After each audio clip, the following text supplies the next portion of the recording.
খবর শুনছেন কলকাতা পত্রিকা চ্যানেল থেকে। আজ জানাবো পশ্চিমবঙ্গ, দেশ এবং বিশ্বের বাছাই করা গুরুত্বপূর্ণ 25টি তাজা সংবাদ। শুরুতেই জানিয়ে দেব সংবাদ শিরোনাম। এলাকার হনুমান মন্দির ভাঙার প্রতিবাদ করায় এবার হিন্দু যুবককে ধারালো অস্ত্র দিয়ে প্রাণে মেরে ফেলল বীরভূমে। এপারের 100 কোটি হিন্দু বসে বসে দেখবে, এ জিনিস হতে পারে না, বাংলাদেশের ডেপুটি হাইকমিশনে বলে এলেন শুভেন্দু। তৃণমূলে যোগ দিলেন অভিনেত্রী পার্নো মিত্র। বরানগড়ে বিজেপি টিকিটে লড়ে পরাজিত হয়েছিলেন তিনি। মানুষ ভুল করে। বাংলাদেশে ফের হিন্দু যুবককে পিটিয়ে খুন, ইউনূস বললেন ও সন্ত্রাসী ছিল। গরিবের ওপর অত্যাচার মেনে নেওয়া যাবে না, যারা করেছে তাদের বিনাশ চাই। ব্রিগেডে চিকেন প্যাটিস বিক্রেতাকে মার, উল্টো সুরে অভিজিৎ গঙ্গোপাধ্যায়। ফিরহাদ হাকিমি বড় ওয়াকফ চোর, তৃণমূলের শীর্ষ নেতৃত্বকে নজিরবিহীন আক্রমণ নওশাদ সিদ্দিকের। বাংলাদেশের জামাত এবং ভারতবর্ষের আরএসএস একই মুদ্রার এপিঠ ওপিঠ, দাবি পার্থ ভৌমিকের। বাংলাদেশি বলে দাগিয়ে দিয়ে পিটিয়ে খুন, ওড়িশা থেকে বঙ্গ সন্তানের দেহ ফিরল মুর্শিদাবাদের গ্রামে।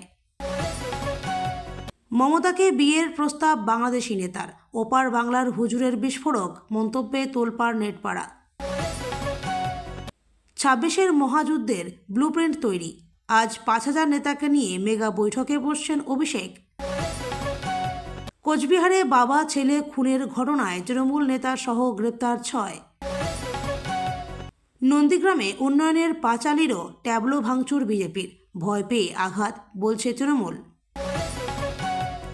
উন্নাও ধর্ষণকাণ্ডে বহিষ্কৃত বিজেপি নেতার ফাঁসির দাবি, বিক্ষোভ দিল্লি হাইকোর্টের বাইরে। ভারতের মেয়ের সঙ্গে প্রেম করতে এসে জেলে ঠাঁই হল বাংলাদেশির। 2026-এর নীল নকশা ফাঁস, 2 জানুয়ারি থেকেই জেলায় জেলায় ঝড় তুলবেন অভিষেক। তৃণমূলের শেষ সময় চলে এসছে, 26-এর আগে সুকান্ত মজুমদারের হুঙ্কারে তোলপাড় বঙ্গ রাজনীতি। ধর্ষণে সাজাপ্রাপ্তরা বুক ফুলিয়ে ঘুরছে, এটাই কি বেটি বাঁচাও? কুলদীপ সেঙ্গারের জামিন নিয়ে বিজেপিকে তুলোধনা অভিষেকের। তৃণমূলের বিধায়কের মা ভাইকে এসআইআর শুনানিতে ডাক, বিস্ফোরক অভিযোগ। বছরের শেষেই বড় ঘোষণা, মহিলাদের স্বনির্ভর করতে 10,000 টাকা দিচ্ছে সরকার, হাতে সময় মাত্র কয়েকদিন। আমাদের সরকার এলে আপনাদের পাশে থাকব, ওয়েস্ট বেঙ্গল সিভিল ডিফেন্স কর্মীদের অবস্থানে শুভেন্দু। আবেগের নাম দীপু দাস, ঢাকঢোল শঙ্খ নিয়ে বাংলাদেশ উপদূতাবাসে সাধুরা, নেতৃত্বে শুভেন্দু। বাংলাদেশে দীপু দাস খুনের প্রতিবাদে কলকাতায় বিক্ষোভ, ধৃত 12 জনের জামিন মঞ্জুর আদালতের। এতক্ষণ শুনছিলেন সংবাদ শিরোনাম, এখন আসছে বিস্তারিত খবরে। বিস্তারিত খবর শোনানোর পূর্বেই আপনাদের কাছে করব ছোট্ট একটি অনুরোধ। কলকাতা পত্রিকা চ্যানেলের খবর প্রত্যেকদিন শোনার জন্য চ্যানেলটি এক্ষুনি সাবস্ক্রাইব করে নিন। ধর্ম অবমাননার গুজব রটিয়ে বাংলাদেশের হিন্দু যুবক দীপু দাসকে নৃশংসভাবে হত্যা করা হয়েছে। সেই রেশ কাটতে না কাটতেই এবার বোলপুরের ভুবনডাঙ্গায় হনুমান মন্দির ভাঙার প্রতিবাদ করায় যুবককে খুনের চেষ্টার অভিযোগ। শুক্রবার সন্ধ্যায় বাড়ি ফেরার পথে ভুবনডাঙ্গা আমতলার যুবক শুভজিৎ দলুইকে ঘিরে ধরে এলাকার বেশ কিছুজন। অভিযোগ, তারপরেই তাকে ধারালো অস্ত্র দিয়ে মারধর করা হয়। এমনকি শুভজিতের দাবি, মূল অভিযুক্ত আজিজ খান আগ্নেয়াস্ত্র নিয়ে তাকে মারধর করে। কোনো রকমের স্থানীয়দের সহায়তায় শুভজিৎ প্রাণ বাঁচিয়ে সেখান থেকে পালিয়ে যায়। তারপরে বোলপুর থানায় গিয়ে লিখিত অভিযোগ দায়ের করে। এই ঘটনায় আতঙ্কে ভুগছে শুভজিৎ ও তার পরিবার।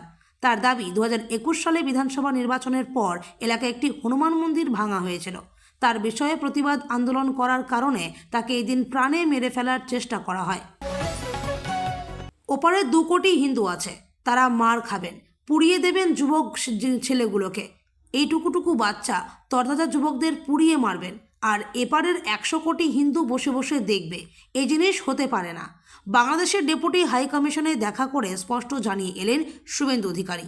পাশাপাশি বিরোধী দলনেতা প্রশ্ন করেন, হিন্দু নির্যাতন বন্ধ কবে হবে? বাংলাদেশে হিন্দু যুবক খুনের প্রতিবাদে এদিন মিছিল হয় কলকাতায়। দীপুচন্দ্র দাসের ছবি গলায় ঝুলিয়ে মিছিলে সামিল হন বিরোধী দলনেতা। শুভেন্দু অধিকারীর সঙ্গে মিছিলে ছিলেন সাধুসন্ত সনাতনীরা। শুভেন্দু সহ 5 জনকে ভেতরে যাওয়ার অনুমতি দেয় বাংলাদেশের ডেপুটি হাই কমিশন।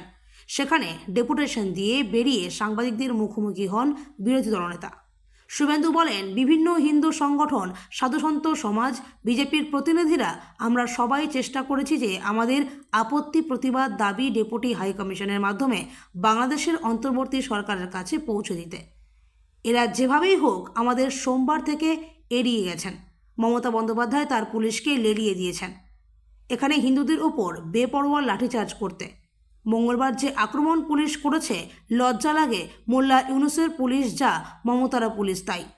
10 জনের বেশি আহত হয়েছে, নাক ভেঙেছেন, সাধুকে মেরেছে। 19 জনকে গ্রেপ্তার করা হয়েছে। 7 জন মহিলা আগে জামিন পেয়েছিলেন। আজ 12 জনকে কোর্টে তোলা হয়েছে। ফলাফল এখনও আমি পাইনি। আমরা ডেপুটি হাই কমিশনারকে বলেছিলাম, আজ যদি মিট করবেন ভালো, না মিট করলে 10,000 লোক নিয়ে এসে বসবো। যাই হোক, তারা বলেছেন আমাদের সরকার ছাড়পত্র দিয়েছে আপনার সঙ্গে কথা বলার জন্য, বা ভয় পেয়েছে। যাই হোক, হবে। ইতিমধ্যে বড়ায় এলাকায় ব্যাপক বিক্ষোভ হয়েছে। তিনি আরও বলেন, আমরা আজ এখানে জানতে এসেছিলাম দীপুচন্দ্র দাসের অপরাধ কি, দেখাতে পারেনি, বলতে পারেননি।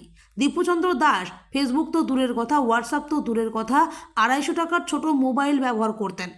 সম্পূর্ণভাবে ধর্মীয় স্লোগান দিয়ে বাংলাদেশকে হিন্দু শূন্য করার জন্য তাকে মেরেছে এবং পুলিশের হেফাজত থেকে ওই জেহাদি জঙ্গিদের হাতে তুলে দেওয়া হয়েছে।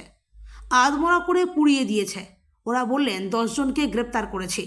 আমাদের মহারাজরা বলেছেন তাহলে জামিন পেয়ে যাবেন।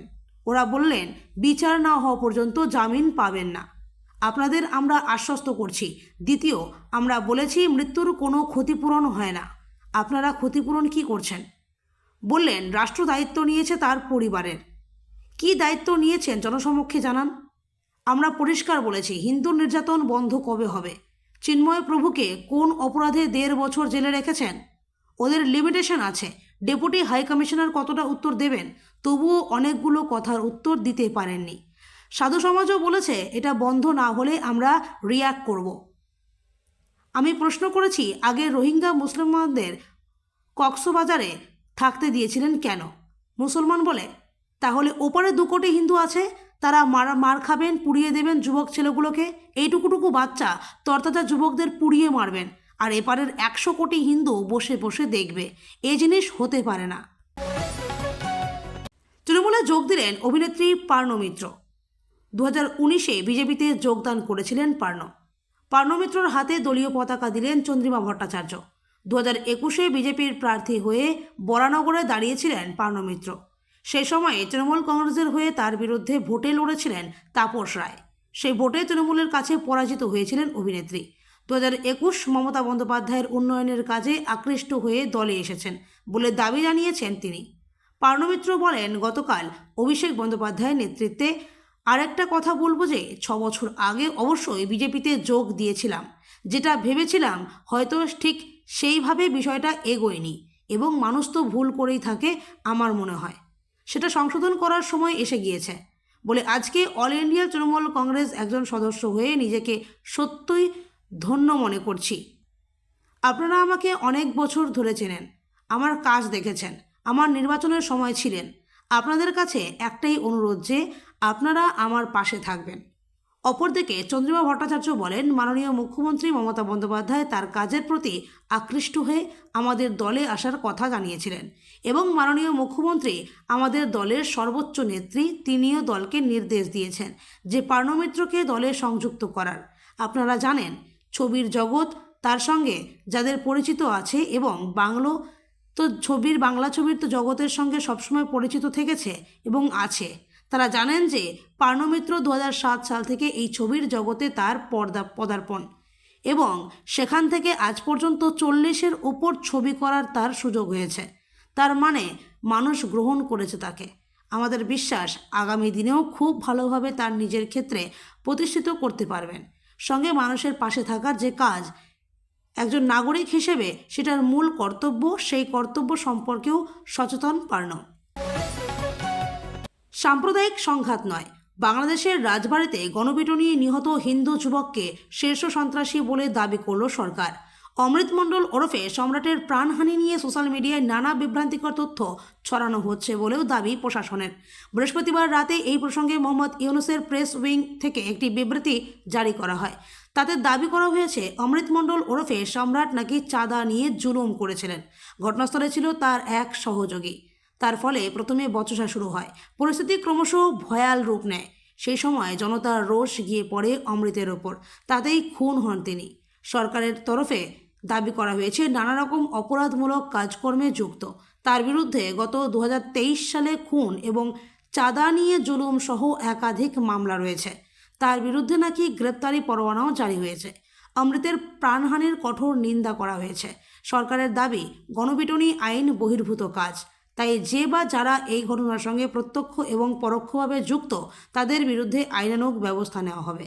আর যারা এই ঘটনাকে সাম্প্রদায়িকতার রং দিয়ে সম্প্রীতি নষ্ট করার চেষ্টা করছে তাদের বিরুদ্ধে প্রয়োজনীয় ব্যবস্থা নেওয়া হবে বলে জানানো হয়েছে। দেশবাসীর কাছে ইউনূস সরকারের আর্জি, বিভ্রান্তিকর উস্কানিমূলক প্রচার থেকে বিরত থাকুন। বাংলাদেশ একটি সাম্প্রদায়িক সম্প্রীতির দেশ। এই দেশের শান্তি এবং স্থিতিশীলতা নষ্ট করার যে কোনো অপচেষ্টা সরকার কঠোর হস্তে দমন করবে। বলে রাখা ভালো, অশান্ত বাংলাদেশে হিন্দু নিধন লেগেই রয়েছে। গত বৃহস্পতিবার রাতে পিটিয়ে খুন করা হয় দীপু দাসকে। ময়মনসিংহের মোকামিয়াকান্দা গ্রামের বাসিন্দা দীপু ভালুকার একটি কারখানায় কর্মরত। সেখান থেকে ট্রেনে বারবার করে খুন করা হয়েছে বলে অভিযোগ। এই ঘটনায় স্তম্ভিত সভ্য সমাজ। তারপরেও অমৃত মণ্ডলের গণপিটুনিতে মৃত্যু নিয়েও চলছে তীব্র চাপানোতর। ব্রিগেডের লক্ষ্য কণ্ঠে গীতা পাঠের দিন আমিষ খাবার বিক্রি করায় বিক্রেতাকে মারের ঘটনায় তোলপাড় পড়েছিল রাজ্যে। ঘটনায় ময়দান থাকায় অভিযোগ দায়ের করেছিল সিপিএম। এবার ব্রিগেডে চিকেন প্যাটিস বিক্রেতাকে মার নিয়ে উল্টো সুরে অভিজিৎ গঙ্গোপাধ্যায়। চিকেন প্যাটিস বিক্রি করার মার বিজেপির উল্টো সুরে প্রতিবাদের সাংসদ। খুব খারাপ কাজ হয়েছে। খেটে খাওয়া মানুষকে মারতে হবে? খেটে খাওয়া মানুষকে মেরে ধরে চলে যেতে বলতে হবে? অন্যভাবেও তো বলা যেতে পারত। বিস্ফোরক তমলুকের বিজেপি সাংসদ। কাউকে মারা হচ্ছে, তার পুঁজিও নষ্ট করা হয়েছে, এটা ঠিক নয়। দেশে অনেক ব্যবসায়ী শোষণ করছে, পারলে তাদের মারুক।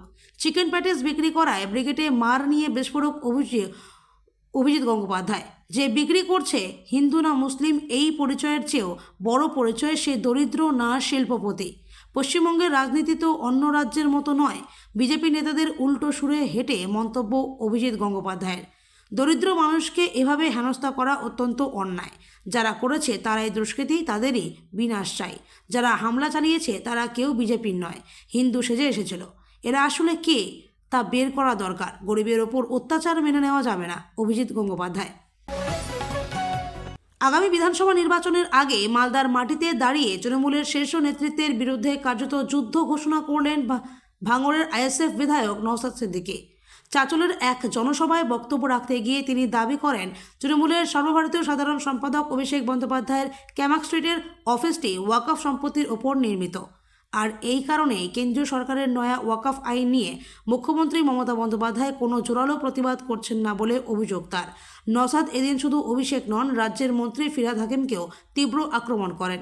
তার কথায় পশ্চিমবঙ্গের সবচেয়ে বড় ওয়াকফ সম্পত্তি লুটেরার নাম ফিরহাদ হাকিম। তিনি আরও যোগ করেন, যদি তার এই তথ্য ভুল হয় তবে সরকার যেন তার বিরুদ্ধে আরও মামলা করে।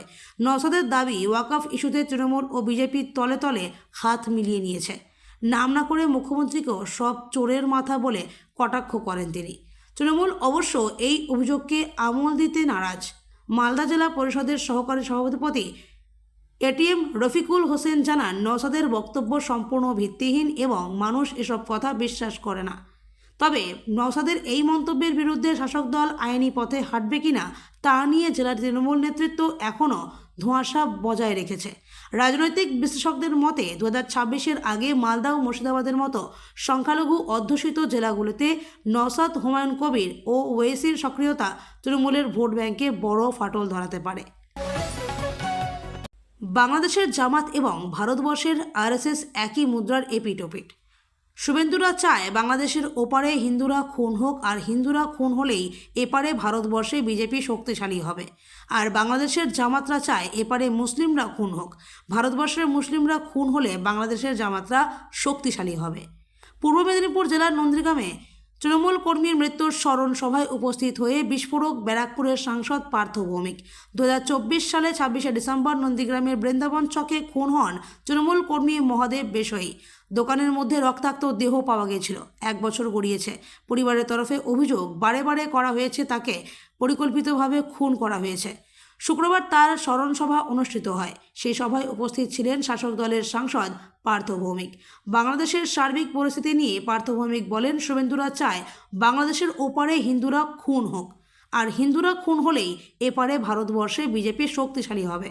আর বাংলাদেশের জামাতরা চায় এপারে মুসলিমরা খুন হোক, ভারতবর্ষে মুসলিমরা খুন হলে বাংলাদেশের জামাতরা শক্তিশালী হবে।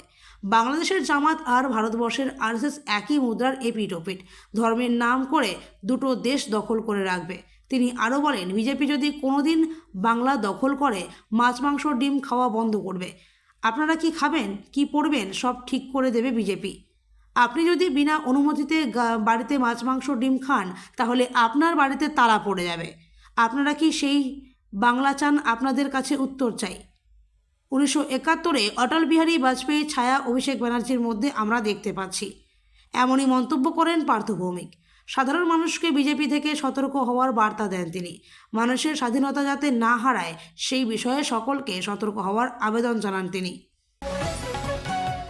উড়িষ্যায় কাজ করতে গিয়ে মৃত্যু হলো মুর্শিদাবাদের যুবকের। বাংলাদেশি বলে দাগিয়ে দিয়ে পিটিয়ে খুনের অভিযোগ। নিহত যুবকের দেহ ফিরল মুর্শিদাবাদের গ্রামে। থমথমে এলাকায় শোকে ভাঙলেন নিহত যুবকের মা। ইতিমধ্যেই মৃতের পরিবারের তরফে সুতি থানায় লিখিত অভিযোগ জানানো হয়েছে। পরিযায়ী শ্রমিককে পিটিয়ে খুনের অভিযোগে 6 জনকে গ্রেপ্তার করেছে উড়িষ্যার পুলিশ। মৃত পরিযায়ী শ্রমিকের মা নাজমা বিবি বলেন, গুন্ডারা এসে একেবারে মাথায় মেরে দিল। হাসপাতালে নিয়ে যেতে যেতে আমার ছেলে শেষ। রুজিরুটির সন্ধানে গিয়েছিলেন উড়িষ্যায় মুর্শিদাবাদের সুতির জুয়েল রানা, কিন্তু কে জানতো সেখানেই শেষ হয়ে যাবে জীবনটা। পরিবারের অভিযোগ, 19 বছরের জুয়েলকে নৃশংসভাবে পিটিয়ে খুন করা হয়েছে। আহত হয়ে হাসপাতালে ভর্তি রয়েছেন আরও 2 পরিযায়ী শ্রমিক, আকির শেখ ও পলাশ শেখ। মৃত পরিযায়ী শ্রমিকের কাকা শেখ আনোয়ার বলেন, 5 থেকে 6 জন এসে ওদের মারধর করে। জুয়েল রানার সঙ্গে সঙ্গে মৃত্যু হয়, আর 2 জনকে হাসপাতালে ভর্তি করা হয়েছে। মৃতের পরিবার সূত্রে খবর, 20 ডিসেম্বর উড়িষ্যার সম্বলপুরে রাজমিস্ত্রির কাজ করতে গিয়েছিলেন জুয়েল রানা, আকির শেখ ও পলাশ শেখ। বুধবার রাতে তাদের ওপর চড়াও হয় কয়েকজন দুষ্কৃতী। অভিযোগ, বাংলা ভাষায় কথা বলায় মুর্শিদাবাদ ও মালদার 3 পরিযায়ী শ্রমিককে বেধড়ক মারধর করা হয়। হাসপাতালে নিয়ে যাওয়ার আগেই মৃত্যু হয় জুয়েলের। প্রত্যক্ষদর্শী বলেন, রাজমিস্ত্রির কাজ শেষ করে এসে ঘরে বসেছিলেন। সে সময় কয়েকজন এসে বলল, আধার কার্ড দেখাও, ভোটার কার্ড দেখাও। ওরা বলল, আধার কার্ড তো এখানে নেই, ঘরে যেতে হবে। ওরা বলল, তোমরা বাংলাদেশি। তারপরেই মারতে শুরু করলো।